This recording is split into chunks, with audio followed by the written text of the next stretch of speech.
The alarm doesn't sound. That's the first thing you need to understand about how people die on Mars. There's no klaxon, no flashing red light. There's a maintenance tech named Yuki who notices, 3 weeks into her rotation, that the atmospheric pressure in Module 7 has dropped by 11 pascals. 11 pascals. On Earth, you wouldn't feel that change if you drove from sea level to the second floor of a parking garage. On Mars, 11 pascals over 19 days means something is leaving. Air is leaving. And in a habitat where every breath was manufactured, where the oxygen in your lungs was ripped molecule by molecule from Martian rock and ice, a slow leak isn't a problem. It's a countdown.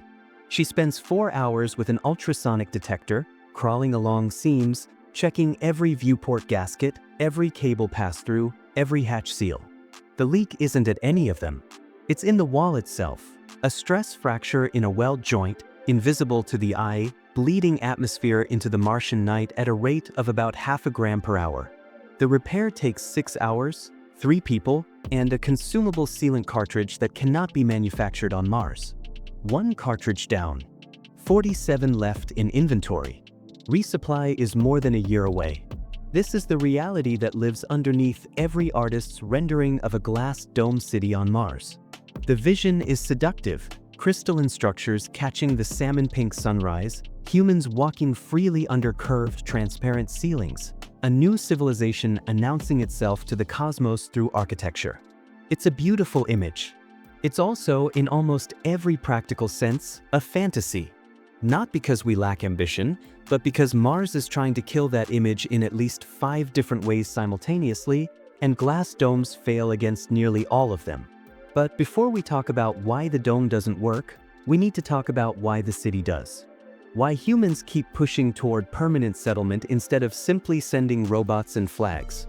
The answer isn't manifest destiny or species backup or any of the grand narratives, though those play their part. The answer is that a base requires Earth. Every calorie, every spare part, every medical intervention, every decision, it all flows through a supply chain that's months long in the best case, and completely severed during conjunction when Mars hides behind the sun. A base is a tent. A city is a metabolism. A city means closed-loop life support, local manufacturing, redundant systems, a population large enough to specialize. It means survival that doesn't depend on the next launch window. The dream isn't really about domes. The dream is about staying. So let's talk about what tries to stop you. The Martian atmosphere averages around 600 pascals of pressure. Earth's sea level is about 101,000. This isn't a difference in degree. It's a difference in kind. Your habitat isn't sheltering you from weather. It's a pressure vessel holding back vacuum, functionally identical to a spacecraft, except it's expected to last decades instead of months, and it's 1,000 times larger. Every square meter of transparent surface at that pressure differential needs to hold back roughly 10 metric tons of force, estimate. Glass can handle this in smaller engineered contexts, spacecraft windows, pressure-rated viewports, but the mass and thickness requirements become punishing at city scale. Strong glass is heavy glass, and every kilogram you ship from Earth costs you in fuel, in mission complexity, in the other things you didn't bring instead. The math gets worse fast. And here's what the optimistic scenarios gloss over. Making glass on Mars is not the same as building pressure-rated, defect-controlled, city-scale transparent structures. In-situ glass production might eventually yield material for fibers, tiles, or small components, but pressure-rated transparencies require quality control that can detect microscopic flaws before they become catastrophic cracks. They require seals engineered to survive thermal cycling and decades of mechanical stress. A single bubble, a single inclusion, a single imperfect annealing cycle in a load-bearing pane becomes a failure point. Manufacturing this on Mars, at scale, with acceptable defect rates, is a problem we haven't solved on Earth for structures of this ambition. Then there's radiation. The Martian atmosphere provides almost no shielding. The planet has no global magnetic field. Baseline surface radiation has been measured by rovers and landers. It appears to be roughly comparable to or somewhat higher than what astronauts receive on the International Space Station, estimate. And that's on a quiet day. Solar particle events are where the numbers get genuinely uncertain. The frequency and intensity of major storms over multi-decade timescales is unknown. We have models and orbital data, but no direct measurements spanning the timeframes a permanent settlement would need to survive. What we do know is that a glass ceiling provides negligible protection. You're exposed. And while short-term exposure is manageable, a permanent population, children growing up, people living 40 years, needs shielding that glass cannot offer without becoming so thick it defeats the purpose. One more constraint compounds everything. Mars receives substantially less sunlight than Earth, estimate, roughly 40% as much at its distance from the Sun. Solar panels that would power a comfortable facility in Nevada become marginal infrastructure on Mars. This matters for daily operations, but it becomes critical during dust events. The dust problem completes the picture, and it's worse than it sounds. Martian dust isn't like Earth dust. It's electrostatically charged, chemically reactive, and fine enough to infiltrate seals that would stop terrestrial particles. It coats solar panels. It clogs filters. It degrades the thermal radiators that keep your electronics from cooking. During major dust storms, which can last weeks to months and reduce solar input by variable but sometimes severe amounts, estimate, your already marginal power generation doesn't just dip. It collapses. And here's what the diagrams don't show you. The dust isn't just on the surface. It's in your airlocks. It's in your suit joints. It rides in on every EVA, and once it's inside, it attacks your seals, your filters, your radiators from within. The habitat breathes dust. The question is how fast? If glass is such a bad idea, why do serious engineering proposals still include transparent sections at all? Because humans aren't machines. Decades of research in isolated and confined environments, submarines, Antarctic stations, space analogs, consistently show that access to natural light and exterior views isn't a luxury. It's a psychological infrastructure. Seasonal affective responses, circadian rhythm disruption, the slow accumulation of what researchers carefully call psychological decrements. These are real operational risks.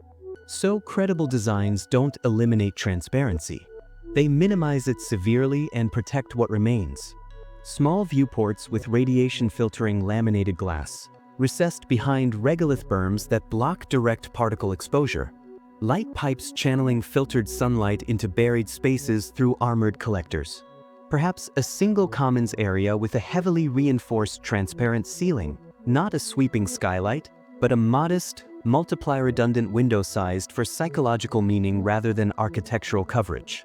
A place to watch dust devils cross the horizon, to remember that outside exists. These aren't concessions to aesthetics. They're load-bearing elements of long-term habitability, engineered down to the smallest practical footprint. What replaces the dome, then? And here's the part no rendering shows you. Every sensor in that buried network is a single point of failure waiting to happen. Pressure, temperature, atmospheric composition. The system only knows what it can measure, and measurements require hardware that drifts, degrades, and dies. A CO2 sensor that reads 5% low for 3 months means your scrubbers run behind schedule, and nobody knows until someone gets headaches. A sampling line clogged with dust particulates means an entire module's atmospheric data goes stale, and the backup sensor is in a crate that won't arrive until next conjunction window. The answer is burial. Regolith, Martian soil, stacked meters deep over pressure-rated modules, provides thermal mass, radiation shielding, and micrometeorite protection simultaneously. It's heavy, it's local, and it costs you almost nothing to acquire. The shielding performance depends on geometry and composition, and current figures are estimates based on analog materials and models, not measured multi-year exposures. The structures underneath aren't architectural statements. They're interconnected pressure vessels, cylindrical or toroidal for optimal stress distribution, joined by airlocks and tunnels that can be sealed independently. Compartmentalization isn't a feature, it's the entire philosophy. When Module 7 develops a stress fracture, Module 6 keeps breathing. When a fire fills a corridor with toxic smoke, and in a pure oxygen-enriched atmosphere, fires burn differently, hotter, faster. The doors close. The system survives by being willing to sacrifice pieces of itself. Year 4. The fire starts in an electrical junction box in corridor 9, a loose connection arcing against insulation that should have been replaced 2 maintenance cycles ago. In the oxygen-rich atmosphere, flames climb the wall in seconds. The smoke is worse than the fire. Burning polymers release hydrogen cyanide, carbon monoxide, compounds that kill faster than heat. The corridor's 3 occupants have 90 seconds to reach the pressure doors before automatic lockdown. To make it, the third, an engineer named Sato, is 15 meters from the threshold when the doors seal. He's alone in a smoke-filled corridor with a portable air supply rated for 12 minutes. On the other side of the door, the crew faces a choice. The compartment's emergency scrubbers can clear the air, but they draw power the habitat can barely spare during dust season when the batteries are already at 60%. Running the scrubbers at full capacity means cutting power to the water recyclers for 6 hours. Not running them means Sato breathes toxic air until his tank runs out. They run the scrubbers. Sato lives. The water system goes offline. For the next 6 hours, 93 people use no running water while the backup reserves hold. The margin was exactly enough. It usually is until it isn't. There's a reason arcologies grow from modules. You don't build this in one campaign. You maintain it into existence. Phase 1 is a cluster of landed modules, barely connected, dependent on Earth for most consumables. Phase 2 is the buried network, tunnels dug by autonomous equipment, regolith shielding piled by loaders, local production of basic materials beginning to offset imports. The glass produced in Phase 2 isn't for pressure domes. It's more likely fibers for composite reinforcement, tiles for thermal protection, feedstock for small sealed components, non-pressure structural uses that can tolerate the defect rates of early manufacturing. Phase 3 is arcology-scale. Closed-loop water, closed-loop atmosphere, food production sufficient for population stability, manufacturing capacity for critical spares. Each phase unlocks the next. Missing a milestone, failing to establish reliable power storage before the first long dust season, failing to stockpile medical supplies before the population exceeds evacuation capacity, doesn't just delay the project. It can collapse the entire sequence. Consider what this actually looks like from inside. It's year 6. The dust season is running long this cycle. Solar input has dropped to marginal levels for 11 weeks, and the batteries are at 40% and falling. The backup fuel cells are rated for another 18 days of supplementary power, but their catalyst is a platinum group metal that cannot be manufactured locally. Every optional system has been shut down: recreation lighting, non-critical research equipment, half the food-growing LEDs. People are eating from stores, reducing their metabolic output, sleeping more. A maintenance tech named David realizes that the seals on one of the primary water recyclers are degrading faster than expected. The dust infiltration from the last EVA cycle was worse than logged. He has 3 replacement gaskets. The recycler has 12 seals. He spends 2 hours deciding which 4 to prioritize, knowing that if he's wrong, the system fails before resupply. The gaskets are a nitrile composite that took 17 months to arrive from Earth. They weigh 80 grams each. These are the mission-critical items that never appear in artists' renderings. The gasket material rated for pressure and peroxide exposure. The HEPA filters sized for Martian particulates. The check valves that prevent backflow in water lines during pressure transients. The silicone-based lubricants that don't outgas in low pressure. The bearings in the centrifugal pumps that move 10,000 liters of water per day. The polyurethane sealant cartridges for emergency hull repair. The MEMS pressure sensors that monitor every compartment continuously. The spare pump impellers, because when a pump dies, you don't wait 14 months. You pull the backup from the shelf. Many of these items are single source, with lead times measured in years, manufactured by specialists who may not exist by the time you need a replacement. Each of these items is mundane. Each of them is also load-bearing for the entire system. The Dome City myth hides a brutal truth. The real city is pipes, pumps, and spare parts. Year 9. A biologist named Chen is running routine atmospheric samples when she notices an anomalous fungal spore count in the agricultural module. The source is unclear. She pulls the HEPA filter logs, cross-references the ventilation pathway records, traces airflow patterns back through 3 connected modules. Contamination protocols require sealing the module until the origin is identified, but the agricultural module produces 31% of current caloric intake. Sealing it means drawing down food reserves. Not sealing it means risking spread to other modules, potentially compromising the entire closed-loop biosystem. She has 4 hours to make a recommendation. She is not trained for this decision. No one is specifically. She makes a call. The module seals. The spore source turns out to be a contaminated seed batch from Earth, introduced 18 months ago, tracked through the pathway analysis to a single growth tray. The system survives. The margin was smaller than anyone will admit in the official report. Year 12. A structural engineer named Marco hasn't slept properly in 6 weeks. The maintenance backlog is at 214 items. He is the only person qualified to certify pressure hull repairs. The colony's population is now 94, enough to specialize, not enough to provide redundancy for specialists. His supervisor notices that his hands shake slightly during inspections. There is no replacement for Marco. There is no evacuation option. The arcology needs redundancy in people, not just machines, and they don't have it yet. There is only the question of how to redistribute load across a human system that is itself operating past rated capacity. These scenarios aren't melodrama. They're the operational texture of life in a closed system under alien physics. So, alternatives. What about lava tubes? Olympus Mons and other volcanic regions show evidence of subsurface voids potentially large enough to house pressurized structures. The shielding is natural, effectively unlimited, but the locations are fixed, often far from other resources. Access is constrained. The structural integrity and internal geometry of these voids remains largely unknown. We have surface evidence of collapse features, but no direct surveys of intact tube interiors. You're building inside a geological structure you didn't design and can't fully characterize.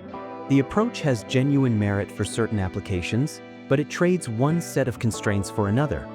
Fully buried habitats, constructed entirely underground, offer maximum protection but at the cost of excavation complexity and complete dependence on artificial lighting.